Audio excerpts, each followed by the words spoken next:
నీళ్ల కరువుకు మేడిగడ్డ కుంగిపోవటమే కారణమన్నారు మంత్రి పొన్నం ప్రభాకర్. మహాశివరాత్రి సందర్భంగా కరీంనగర్ పాత బజార్లోని గౌరీ శంకర ఆలయంలో ప్రత్యేక పూజలు చేశారు. ప్రజలకు ప్రభుత్వానికి దేవుని ఆశీస్సులు ఉండాలని కోరుకున్నట్లు చెప్పారు పొన్నం.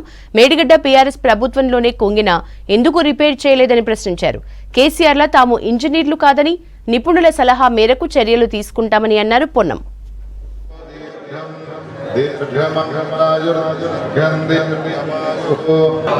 శివశంకర సర్వాత్మన్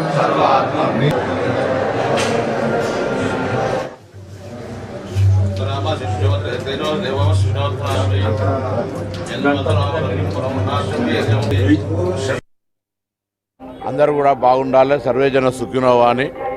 అదేవిధంగా భగవంతుడు మా ప్రభుత్వానికి అన్ని రకాలుగా ఆశీర్వచనం ఇచ్చి మేము చెప్పిన ప్రజా సంక్షేమ కార్యక్రమాలన్నీ ఎవరెన్ని అడ్డంకులు సృష్టించినా ఇబ్బంది లేకుండా ప్రజలకు అందే విధంగా ఆ ధైర్యాన్ని, ఆ శక్తిని ఏమైనా భగవంతుని ప్రార్థిస్తూ తప్పకుండా ఎవరైనా ఏదైనా మాట్లాడే అప్పుడు పరిస్థితులను బట్టి మాట్లాడాలని కూడా కోరుతూ అవన్నీ కూడా ఆటంకాలు తొలగే విధంగా అటువంటి మాటలన్నీ పోయే విధంగా భగవంతుడు ఆ సంకల్పం ఇవ్వాలని సందర్భంగా ప్రార్థిస్తున్నాను. నేను కేసీఆర్ కొడుకు రాజకీయ నాయకుడు అనుకున్నా కానీ జ్యోతిష్కం చదివినాను అనుకోలే.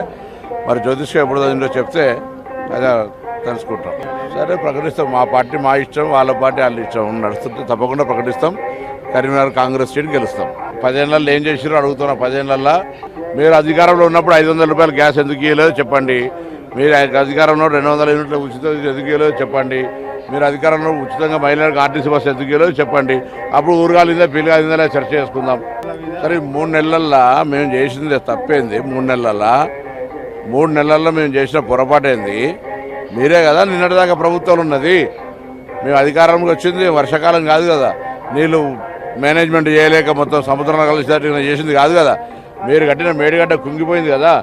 మీరు ఇలా మీ యొక్క పాప ఫలితం కదా ఇదంతా జరుగుతుంది. ప్రజలు అర్థం చేసుకోరా? 3 నెలల్లోనే మేమన్నా ఇప్పుడు జరుగుతున్న సంక్షేమ కార్యక్రమాలు ఒకవైపు జరుగుతుంటే నీళ్ళు 3 నెలల వృధాగా వదిలిపెట్టి రోడ్ల మీద వదిలిపెట్టింది ఏం కాదు కదా.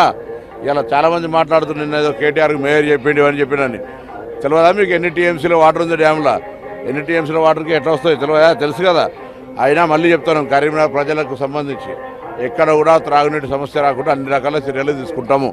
పట్టిగానే కన్ఫ్యూజన్ క్రియేట్ చేయడానికి పార్టీల పరంగా ప్రజాప్రతినిధులు వ్యవహారం చేస్తే అది మేయర్ పదవికి, ఎమ్మెల్యే పదవికి అర్హత మంచిది కాదు. అది ఈ టౌన్లో నీళ్ళ కొరత వస్తే వాళ్ళు ఇద్దరు బాధ్యత వహించాల్సి వస్తుంది.